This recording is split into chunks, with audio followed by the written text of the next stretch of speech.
이 시간 우리에게 주신 하나님 말씀은 사무엘하 7장 18절에서 29절의 말씀입니다. 구약성경 472면에 있습니다.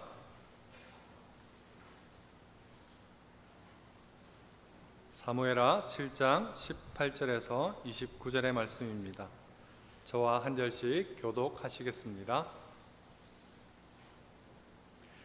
다윗이 여호와 앞에 들어가 앉아서 이르되 주 여호와여 나는 무엇이오며 내 집은 무엇이기에 나를 여기까지 이르게 하셨나이까. 주 여호와여 주께서 이것을 오히려 적게 여기시고 또 종의 집에 있을 온 장래의 일까지도 말씀하셨나이다. 주 여호와여 이것이 사람의 법이니이다. 주 여호와는 주의 종을 아시오니 다윗이 다시 주께 무슨 말씀을 하오리까. 주의 말씀으로 말미암아 주의 뜻대로 이 모든 큰 일을 행하사 주의 종에게 알게 하셨나이다. 그런즉 주 여호와여 주는 위대하시니 이는 우리 귀로 들은 대로는 주와 같은 이가 없고 주 외에는 신이 없음이니이다. 땅에 어느 한 나라가 주의 백성 이스라엘과 같으리이까.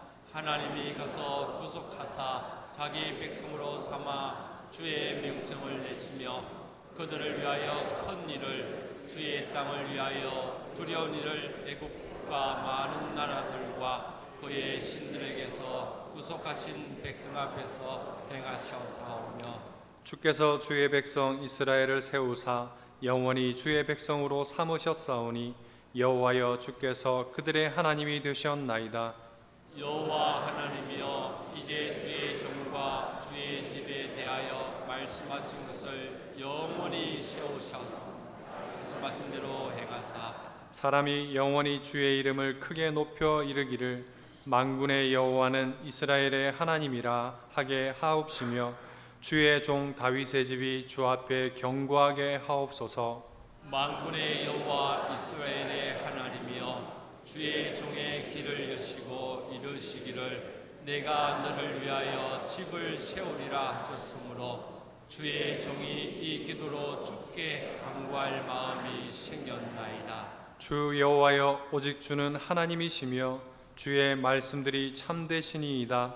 주께서 이 좋은 것을 주의 종에게 말씀하셨사오니 이제 청하건대 종의 집에 복을 주사 주 앞에 영원히 있게 하옵소서. 주 여호와께서 말씀하셨사오니 주의 종의 집이 영원히 복을 받게 하옵소서 하니라. 아멘. 대장로님들 나오셔서 하나님께 찬양 올려드리겠습니다.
연세만큼이나 묵직한 찬양이 예배당 가운데 울려 퍼지니까 너무 감동이 되는 것 같습니다. 우리 옆에 분들과 인사 한번 나누실까요? 주님 안에서 우리는 하나입니다. 네, 하나가 되기 위해서는 또 사랑하는 마음, 존중하는 마음이 있어야 될 것 같습니다. 사랑합니다. 존중합니다. 한 번 더 인사하겠습니다.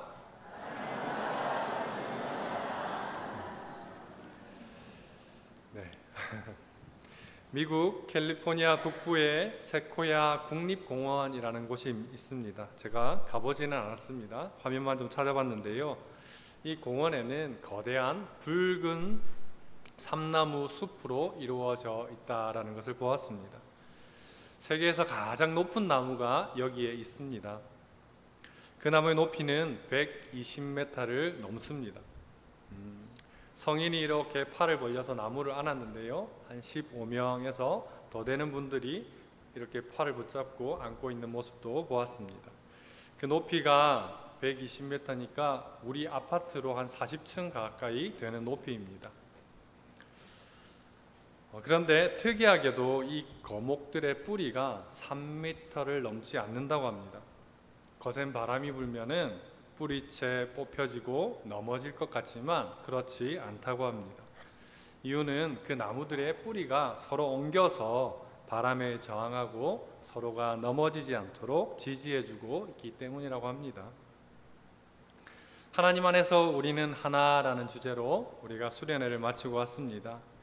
우리 교회의 위기 속에서도 손을 맞잡고 주어진 역할들을 잘 감당해 나가면 대민의 아름다운 숲이 하나님께서 멋지게 가꾸어 가실 것을 믿습니다. 이처럼 나무도 서로 관계하는 것처럼 사람도 관계 속에서 살아갑니다. 산 속에서 혼자 사는 사람이라고 할지라도 완전히 단절된 채로는 살아가지 못합니다. 따라서 관계는 매우 중요하다라는 것을 보게 되는데요. 그런데 이 관계가 갈수록 악화되는 관계가 있는가 하면 갈수록 무르익어서 아름답게 되는 관계가 있습니다. 부부관계도 그렇지요. 오랫동안 서로 뜨겁게 사랑하여서 결혼했지만 점점 악화되는 관계가 있는가 하면 결혼하고 살수록 더욱 금술이 좋아지는 부부들도 있습니다. 관계들이 점점 무르익고 풍성할수록 인생도 풍성해지는 법이지요. 우리 대민교회 모든 분들이 서로에게 소중한 만남이 되기를 간절히 소망합니다. 아름다운 관계는 사람과 사람에게만 있을까요? 오늘 본문에 보니까 하나님과 사람의 관계도 아름다운 모습이 있음을 보게 됩니다. 성경에서 아름다운 관계를 이야기하라 그러면 이 다윗을 꼭 꼽을 수 있을 것 같습니다. 다윗은 평생 하나님과 아름다운 관계 안에서 살아가는 모습을 보여주고 있는데요. 그런 다윗에게 먼저 손 내밀어 주신 분은 하나님이십니다. 사울 왕이 교만하고 부패하였을 때 하나님께서 사무엘 선지자를 보내서 다윗의 머리에 기름을 부어 주셨습니다. 사무엘이 다윗에게 기름을 부었고 그 순간 하나님의 영이 다윗과 함께하기 시작했습니다. 그리고 다윗은 하나님의 일을 감당해낼 사람이라는 것을 또 사명이 주어진 것이지요. 사무엘상 16장 13절은 이 사실에 대해서 이렇게 말씀했습니다. 사무엘이 기름 뿔병을 가져다가 그의 형제 중에서 그에게 부었더니 이날 이후로 다윗이 여호와의 영에게 크게 감동되니라. 아멘. 이렇게 하나님께서 손을 내밀어 주신 이후에 다윗과 하나님의 관계는 평생 동안 지속되어 왔습니다. 이렇게 다가오시는 하나님께서 다윗도 또 최선을 다하는 모습을 보여주고 있는데요. 그는 하나님을 높이고 기쁘게 하는 비결을 잘 알고 있었습니다. 그 비결이란 하나님을 믿고 의지하는 것입니다. 그래서 다윗은 골리앗에게 나아갈 때 하나님의 이름을 선포하며 나아가고 있습니다. 사무엘상 17장 45절을 보면 이렇습니다. 다윗이 블레셋 사람에게 이르되 너는 칼과 창과 단창으로 내게 나아오거니와 나는 만군의 여호와의 이름 곧 내가 모욕하는 이스라엘 군대의 하나님의 이름으로 내게 나아가노라. 아멘. 하나님, 저처럼 부족한 사람에게 다가와 주셔서 감사합니다. 저도 하나님이 너무 좋습니다. 제가 모든 상황 속에서 하나님을 높이고 선포하겠습니다. 지금 이곳에는 블레셋 군대와 이스라엘 군대가 모두 함께하고 있습니다. 지금이야말로 하나님께서 얼마나 위대한 분이신지 온 세상에 보일 수 있는 절호의 기회입니다. 제가 하나님을 선포하겠습니다. 저를 도와 골리앗을 쓰러뜨리시고 영광 받아 주옵소서. 다윗이 자손에게 손 내밀어 주시고 다가오셔서 함께 하시는 하나님께 응답을 하고 있는 순간입니다. 이런 다윗에 대해서 하나님께서도 가만히 계시지 않으셨습니다. 다윗의 손을 떠난 물맷돌이 골리앗의 이마를 정확하게 맞추어서 쓰러뜨리게 된 것은 하나님께서 도우신 결과였습니다. 그 후로도 하나님께서는 그가 어디를 가든지 도와주셨고, 다윗은 이런 하나님을 의지하고 적군을 향해 내달렸습니다. 사무엘하 22장 30절에서 그는 내가 주를 의지하고 적진으로 달리며 내 하나님을 의지하고 성벽을 뛰어넘나이다 라고 고백하고 있습니다. 그는 가는 곳곳마다 승리를 거두었습니다. 그뿐 아닙니다. 다윗을 시기한 사울 왕이 자신을 죽이려 했던 여러 해 동안 하나님께서 그를 보호해 주셨습니다. 사람들이 다윗이 숨어 있는 곳을 사울 왕에게 알렸습니다. 다윗이 골리앗을 물리친 덕에 살고 있으면서도 그들은 그 은혜를 잊고 눈앞의 권력인 사울을 향하고 있었습니다. 참으로 비정한 세상 아니겠습니까? 다윗은 발 뻗고 잘 곳이 없을 정도로 피곤한 도망자의 인생을 살았습니다. 그러나 이런 와중에서도 그를 하나님께서는 보호해 주셨습니다. 세상이 다윗에게 등을 돌려도 하나님께서는 등을 돌리지 않으셨습니다. 그분은 절대로 자신을 버릴 분이 아님을 다윗은 굳건하게 믿었습니다. 하나님께 대한 마음이 더 깊어졌습니다. 이때 하나님을 향한 다윗의 확신이 시편 18편 1절에서 3절에 나타납니다. 우리 화면을 보면서 이 말씀을 함께 읽겠습니다. 나의 힘이신 여호와여, 내가 주를 사랑하나이다. 여호와는 나의 반석이시요 나의 요새시요 나를 건지시는 이시요 나의 하나님이시요 내가 바이시요 나의 방패시요 나의 구원의 뿌리시요 나의 산성이시로다. 내가 찬송받으실 여호와께 아뢰니니 구원을 얻으리로다. 아멘. 쫓기는 상황 속에서도 다윗의 마음에는 여호와 하나님으로 인한 평화의 마음이 가득했습니다. 다윗을 향한 하나님의 돌보심은 그 이후에도 지속되었는데요. 사울 왕이 블레셋과의 전쟁에서 전사한 후에 하나님께서는 다윗을 헤브론으로 보내셨고 유대의 왕이 되게 하셨습니다. 7년 6개월 후에는 이스라엘 12지파 전체의 왕이 되게 하셨습니다. 뿐만 아니라 여부스 사람들이 차지하고 있었던 산성을 점령해서 다윗성이라고 부르고 그곳을 수도로 정하게 하셨습니다. 이곳이 바로 예루살렘입니다. 하나님께서는 다윗을 점점 강성하게 하셨고 높여 주셨습니다. 이게 하나님의 사랑입니다. 얼마 후에 두로의 왕이었던 히람이 자제와 기술자들을 보내왔고 다윗의 궁궐을 지어주기까지 했습니다. 이런 모든 일을 보면서 다윗은 하나님께서 자신에게 베풀어 주신 은혜와 사랑에 감격했습니다. 이 내용을 사무엘하 5장 10절에서 12절에서 잘 보여줍니다. 만군의 하나님 여호와께서 함께 계시니 다윗이 점점 강성하여 가니라. 두로왕 히람이 다윗에게 사절들과 백향목과 목수와 석수를 보내매 그들이 다윗을 위하여 집을 지으니 다윗이 여호와께서 자기를 세우사 이스라엘 왕으로 삼으신 것과 그의 백성 이스라엘을 위하여 그 나라를 높이신 것을 알았더라. 아멘. 다윗은 분명히 알았습니다. 여호와께서 자신을 세우신 것, 높이신 것을 알았던 것입니다. 이것은 감당할 수 없는 은혜였음을 그는 고백하고 있습니다. 하나님을 형언할 수 없는 은혜에 감격한 다윗도 가만히 있지 않았습니다. 그는 누가 제한한 적도 없고 하나님께서도 시키지 않으셨음에도 불구하고 자신이 머무는 다윗성 안에 정성을 다해서 성막을 준비하였고 언약궤를 메어 올렸습니다. 그 내용이 사무엘하 6장에 나옵니다. 이 일을 위해서 다윗은 무려 3만 명의 임원을 동원했고 국가적인 축제를 준비했습니다. 언약궤를 모시던 날 그는 왕복을 벗고 덩실덩실 춤을 추면서 하나님을 찬양했습니다. 사람들의 시선은 안중에도 없었습니다. 자신이 끔찍히 사랑하는 하나님을 위해서 그는 춤출 수 있었습니다. 다윗의 아내 미갈은 어떻게 했습니까? 왕이 채통도 없다라고 어울리지 않게 춤을 추는 것을 보고 경멸하였습니다. 그러나 사랑하는 이들은 남들이 어떻게 생각하든지 개의치 않는 것처럼 다윗은 미갈의 마음을 두지 않고 상관없이 하나님을 사랑하며 춤추었던 것입니다. 다윗의 마음은 온통 하나님으로 가득했습니다. 다윗에게 있는 모든 소중한 사람들과 물건들 중에 그 어떤 것도 하나님의 자리를 차지할 수 있는 것은 없었습니다. 다윗은 하나님을 최고의 가치로 여겼습니다.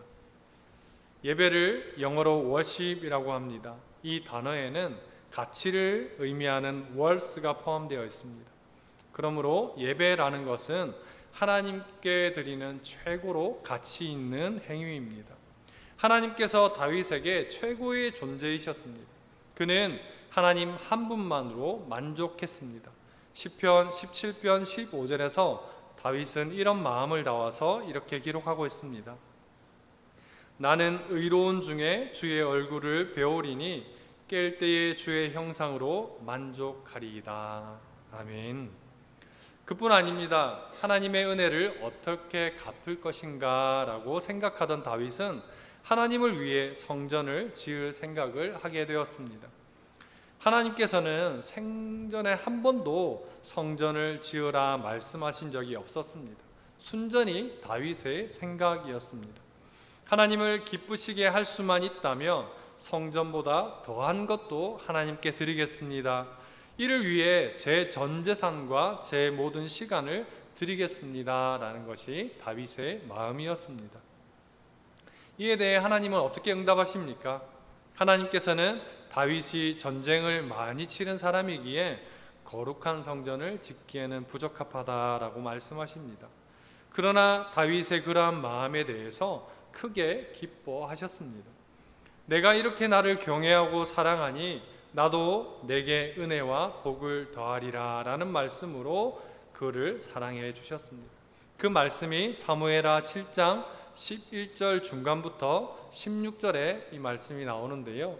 화면을 보면서 우리 이 말씀을 같이 읽기를 원합니다. 여호와가 라는 부분부터 함께 읽겠습니다. 여호와가 또 내게 이르노니 여호와가 너를 위하여 집을 짓고 내 수완이 차서 내 조상들과 함께 누울 때에 내가 내 몸에서 날 내 씨를 내 뒤에 세워 그의 나라를 견고하게 하리라. 그는 내 이름을 위하여 집을 건축할 것이요 나는 그의 나라와 왕위를 영원히 견고하게 하리라. 그에게 아버지가 되고 그는 내게 아들이 되리니 그가 만일 죄를 범하면 내가 사람의 매와 인생의 채찍으로 징계하려니와 내가 내 앞에서 물러나게 한 사울에게서 내 은총을 빼앗은 것처럼 그에게서 빼앗지는 아니하리라. 내 집과 내 나라가 내 앞에서 영원히 보존되고 내 왕위가 영원히 견고하리라 하셨다 하라. 아멘. 하나님께서는 다윗의 마음에 크게 기뻐하셔서 다윗 한 사람의 인생뿐만 아니라 그의 후손 대대에 미칠 복을 약속해 주시고 있습니다. 내 집과 내 나라가 내 앞에서 영원히 보존되리라, 그렇게 약속하십니다. 여러분, 우리 모두에게 다윗의 이 복이 임하기를 간절히 소망합니다. 오늘 읽은 본문의 말씀은 이 은혜로운 하나님의 말씀을 나단 선지자를 통해서 전달받은 내용입니다. 그는 자신이 구하기도 전에 먼저 말씀하시는 하나님, 자신의 당대뿐만 아니라 후손 대대에 복을 주시겠다고 하시는 하나님께 감격했습니다. 자신이 드려야 할 기도였으나 기도하기 전에 하나님께서 먼저 말씀하신 데 대해서 감격하고 있습니다. 하나님께서 자신의 모든 것을 이미 다 알고 계시는 것에 대해서 감격하고 있습니다. 본문 20절의 말씀을 한 번 더 같이 읽겠습니다. 주 여호와는 주의 종을 아시오니 다윗이 다시 주께 무슨 말씀을 하오리까. 아멘. 이미 저는 모든 형편과 제가 구하고자 하는 것을 속속들이 다 알고 계시니 제가 무슨 말씀을 드리겠습니까? 구하기도 전에 주시는 하나님 앞에 감격할 것밖에 없습니다 라고 고백하고 있습니다. 그는 이렇게 말씀을 하신 하나님께 대한 감격으로 기쁨으로 그 약속을 이루어 주시도록 기도하시는데요, 그 내용이 25절에서 29절의 말씀입니다. 제가 한 번 더 읽어드리겠습니다. 여호와 하나님이여, 이제 주의 종과 종의 집에 대하여 말씀하신 것을 영원히 세우셨사오며 말씀하신 대로 행하사 사람이 영원히 주의 이름을 크게 높여 이르기를 만군의 여호와는 이스라엘의 하나님이라 하게 하옵시며 주의 종 다윗의 집이 주 앞에 견고하게 하옵소서. 만군의 여호와 이스라엘 하나님이여, 주의 종의 귀를 여시고 이르시기를 내가 너를 위하여 집을 세우리라 하셨으므로 주의 정이 이 기도로 주께 간구할 마음이 생겼나이다. 주 여호와여, 오직 주는 하나님이시며 주의 말씀들이 참되시니이다. 주께서 이 좋은 것을 종에게 말씀하셨사오니 이제 청하건대 종의 집에 복을 주사 주 앞에 영원히 있게 하옵소서. 주 여호와께서 말씀하셨사오니 주의 종의 집이 영원히 복을 받게 하옵소서 하니라. 아멘. 성도 여러분, 우리가 살펴본 대로 하나님과 다윗은 누가 더 상대를 기쁘게 하고 더 큰 선물을 드릴까 또는 줄까 내기를 하는 것처럼 보입니다. 하나님께서도 다윗에게 더 큰 복을 주시고자 하시고 다윗도 하나님께 더 큰 영광을 올려드리려 하고 있습니다. 가면 갈수록 더 깊어지는 사랑의 관계임을 우리는 보게 됩니다. 우리도 이렇게 되기를 원합니다.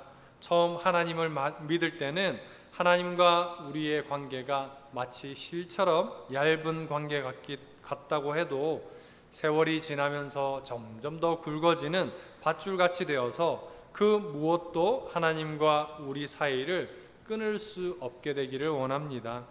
그러나 많은 사람들을 볼 때 하나님을 경외하지 못하는 부분을 보게 됩니다. 다윗처럼 하나님께 모든 것을 기울이는 사람은 극소수라는 것을 보게 되는 것이지요. 그러다 보니 크리스천 같기는 한데 사실은 아닌 것 같아 보입니다. 하나님을 제대로 경외하지도 않고 그분의 말씀을 따르지 않는 것도 보게 됩니다. 이런 세태에 대해서 유명한 키에르케고르는 다음과 같이 지적을 하고 있는데요. 문제는 단순하다. 성경은 이해하기 쉽다.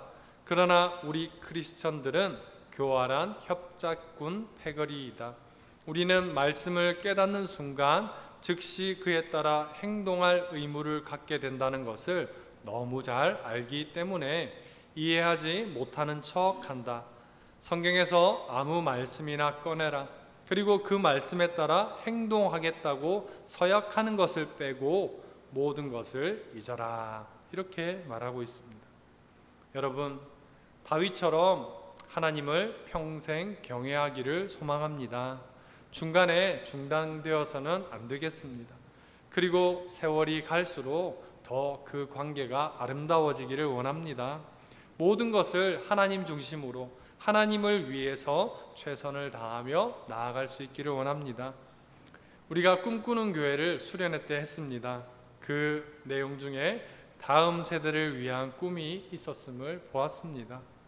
가장 가까이에 있는 다음 세대인 우리의 자녀들을 떠올려 보시고 또 가까이에 있는 어린이들을 바라보십시오. 그리고 우리가 알고 있는 하나님을 섬기는 내용을 그 자녀와 우리 아이들에게 꼭 가르칠 수 있기를 바랍니다. 철저하게 하나님 중심으로 살아가야 된다는 것, 또 하나님을 위해서라면 그 무엇도 나중되어야 된다는 것을 가르칠 수 있기를 원합니다. 하나님의 사랑을 받는 방법, 또 하나님을 사랑하는 방법을 가르쳐서 우리 아이들이 평생 하나님을 경외하는 삶을 살아갈 수 있도록, 자라갈 수 있도록 하여 주시기를 원합니다. 다윗의 철저한 하나님 사랑은 그의 후손 대대에 이르는 복을 가져왔습니다. 하나님께서 내 집을 세워주시겠다라고 말씀하셨는데, 이 집은 건물을 말하는 게 아니라 가정, 다윗의 왕조를 말하고 있습니다. 그의 후손을 말하고 있는 것이지요. 다윗이 평생 하나님을 진실되게 경외했더니 가정과 후손이 대대로 복을 받았습니다. 이 복을 여러분 모두가 받으시기를 바랍니다. 이것이 우리 부모가 결단하고 결심해야 될 내용입니다. 우리가 하나님을 온 마음으로 경외할 때에 하나님께서도 우리 가정과 후손에게 복을 주실 것을 믿습니다. 지금 혹여 하나님과의 관계가 멀어져 있습니까? 혹시 소원해지셨습니까? 형식만 남아있는 예배에 참여하고 있지는 않습니까? 끊어진 관계를 이어주시는 예수 그리스도를 바라보시고 그 관계가 다시 회복되기를 원합니다. 예수님께서는 하나님과 우리를 이어주시는 중보자이십니다. 그 십자가를 통해서 하나님께 나아가기를 원합니다. 평생 그리고 대대손손 하나님을 경외하는 믿음의 가정 되기를 간절히 축복합니다. 그리하여 우리와 우리 후손 모두가 하나님께 기쁨이 되는 사람이 되기를 기원합니다. 기도하겠습니다. 사랑 많으신 주님, 우리를 택하여 주의 자녀 삼아 주셨음에 감사합니다. 또한 그 고백으로 예배의 자리에 나와왔습니다. 주님, 혹여 내 옆에 있어야 될 우리의 가족 구성원 누군가가 빈자리이지는 않습니까? 함께 해야 할 우리의 대민의 가족들의 빈자리가 있지는 않습니까? 주님, 함께 주님께 나와 예배하기를 원합니다. 내 인생의 가장 소중한 것보다 더 중요한 주님을 바라보며 예배하는 대민 공동체가 되게 하시고 다음 세대가 되게 하여 주시옵소서. 그리하여 아름다운 관계 안에서 더욱더 건강한 대민교회를 이루어가게 하시고, 주님, 우리뿐만 아니라 우리의 담장을 넘어서 이웃에게로 하나님의 사랑이 전해지는 은혜의 시간들을 바라보게 하옵소서. 우리가 드리는 이 예배를 통해서 하나님 기뻐 받아주시고 우리의 삶에 하나님 사랑이 가득가득 펼쳐지도록 이끌어 주옵소서. 예수님의 이름으로 기도합니다. 아멘.